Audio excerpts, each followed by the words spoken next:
Bien-aimés, très heureux de vous avoir encore une fois, vous le savez déjà. Alors c'est un nouvel épisode de Hadat Études qui commence maintenant et ça tourne, c'est parti.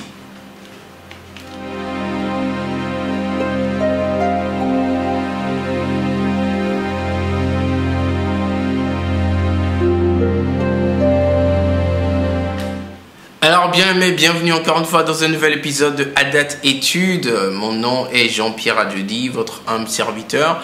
Et vous me trouvez ici chaque lundi sur cette page de Hadat Connect où nous partageons quelques minutes avec vous. Nous rentrons dans les versets bibliques et nous décortiquons en tout cas la parole de Dieu, histoire de s'encourager et histoire de pouvoir savoir ce que l'Éternel aimerait qu'on fasse dans notre marche avec lui sur cette terre des hommes. Amen. Alors, j'espère que vous êtes très excités, très contents pour ce nouvel épisode. Moi, je le suis en tout cas. Et ça commence maintenant. De quoi est-ce qu'on parle aujourd'hui? Bon, voici le thème. Le seul péché qui n'est pas pardonné. Le seul péché qui n'est pas pardonné. Quoi? Y a-t-il un péché qui n'est pas pardonné? Oui, il y en a un qui est mentionné dans la parole de l'Éternel. C'est pas mon opinion du tout. Et comme vous le savez, nous allons lire cela tous ensemble, tout de suite. Amen. Il faut savoir que, en tout cas, le Seigneur dit quand on vient à lui et quand on confesse nos péchés, quand on se répand de ce qu'on a fait, eh ben, il est juste et digne de nous pardonner, de nous laver par son sang. Et alors, tout péché nous est pardonné. Et ça ne joue plus contre nous. Mais il y a un péché qu'il ne faut pas commettre, parce qu'il est impardonnable. Et le Seigneur Jésus lui-même nous avertit de cela dans la parole de l'Éternel. Et c'est ce que nous allons voir tous ensemble aujourd'hui. Alors, nous partons en premier dans le livre de Matthieu, bien-aimés. Alors, tournez avec moi au livre de Matthieu. Pardon, ce sera Matthieu le chapitre 12. Matthieu 12, les versets 30 à 32. Alors, le livre de Matthieu chapitre 12, les versets 30 à 32. J'espère que vous y êtes, parce que moi j'y suis déjà. Et nous lisons la parole de l'Éternel, bien-aimés. C'est parti. Celui qui n'est pas avec moi, d'abord c'est le Seigneur Jésus qui parle ici. Celui qui n'est pas avec moi est contre moi. Et celui qui n'assemble pas avec moi disperse. C'est pourquoi je vous dis, tout péché et tout blasphème sera pardonné aux hommes. Mais le blasphème contre l'Esprit ne sera point pardonné. 32. Quiconque parlera contre le Fils de l'homme, il lui sera pardonné. Mais quiconque parlera contre le Saint-Esprit, il ne lui sera pardonné ni dans ce siècle, ni dans le siècle à venir. Waouh! Mais c'est très fort ça. Jésus lui-même nous dit, tout péché qu'on commettra nous sera pardonné. Aucun problème. Même contre lui, Fils de Dieu. Mais le blasphème contre l'Esprit de Dieu ne sera point pardonné. Et il continue pour dire, ça ne sera point pardonné ni dans ce siècle, aussi on veut, ni dans cette vie, ni dans le siècle à venir, ni dans la vie à venir.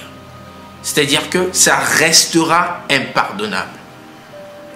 Alors, s'il y a un péché qui est très, très sensible à ce point où c'est impardonnable, quel que soit le cas, aussi longtemps qu'on commet ce péché, on restera impardonné.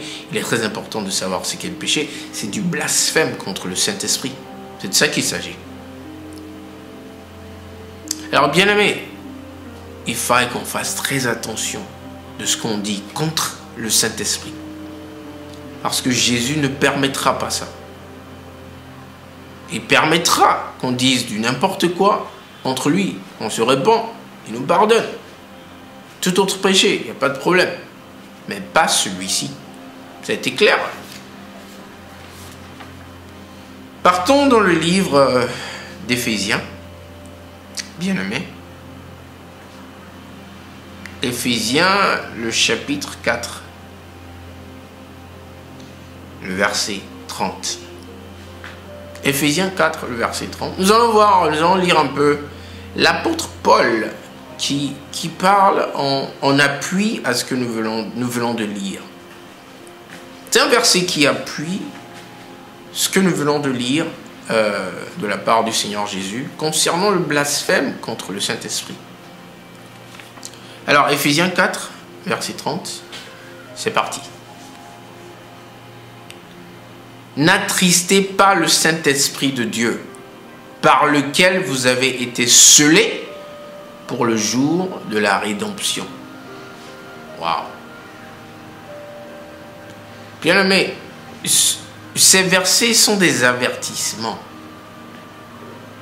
pour ne pas à ce qu'on pêche contre le Saint-Esprit, ne pas à ce qu'on blasphème contre le Saint-Esprit, parce que là, c'est vraiment ferme la punition de cela. Il n'y a pas de pardon contre cela. Pour cela, pardon. J'aimerais qu'on finisse avec le livre des Actes, bien-aimés. Alors, Actes, chapitre 5, les versets 8 à 9. Actes 5, 8 à 9, bien-aimés. Si vous y êtes, nous pouvons lire la parole de l'Éternel. Pierre lui adressa la parole. « Dis-moi, est-ce à un tel prix que vous avez vendu le champ ?»« Oui, répondit-elle, c'est à ce prix-là. » Verset 9. Alors Pierre lui dit, « Comment vous êtes-vous accordé pour tenter l'Esprit du Seigneur? Voici, ceux qui ont enseveli ton mari sont à la porte, et ils t'emporteront. » Nous allons lire en fait le verset 10 aussi. Au même instant, elle tomba aux pieds de l'apôtre et expira. Les jeunes gens étant entrés la trouvèrent morte.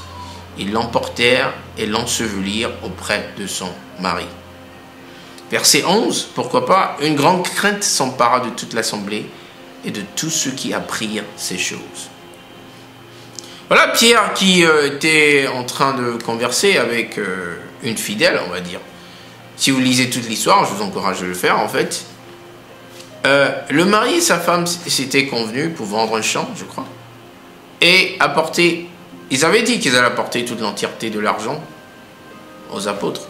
Mais en fait, ils ont gardé une partie de l'argent et ils ont amené une partie de l'argent.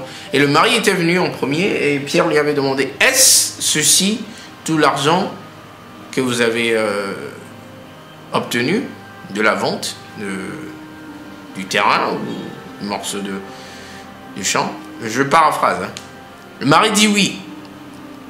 Il est tombé raide mort. Et ils ont emporté son corps. Alors, sa femme n'était pas encore venue. C'était seul le mari qui était venu. Alors la femme vient après. La femme n'était pas au courant de ce qui était passé avec son mari. Et voilà que Pierre lui demande, est-ce à ce montant que vous avez vendu le terrain? Elle dit oui. Et il dit, mais il est très étonné que vous êtes... Je suis très étonné que vous vous êtes entendu pour tenter l'esprit. Ils ont péché contre l'esprit de Dieu. La récompense a été leur mort soudaine, instantanée. Bien aimé, ceci est aussi pour appuyer ce dont nous venons de parler, de ne pas pécher contre le Saint-Esprit. C'est le seul péché qui n'est pas pardonné. Je vous encourage à lire tous ces versets encore une fois, à vous familiariser avec ce que nous venons de discuter ensemble et à éviter et à rester loin de tout ce qui pourrait attrister le Saint-Esprit. Mon nom est Jean-Pierre Adjudi, je suis très heureux, très content d'avoir eu votre attention aujourd'hui. Excellente journée à vous, passez une excellente semaine aussi. J'espère vous voir la semaine prochaine pour un nouvel épisode. Shalom.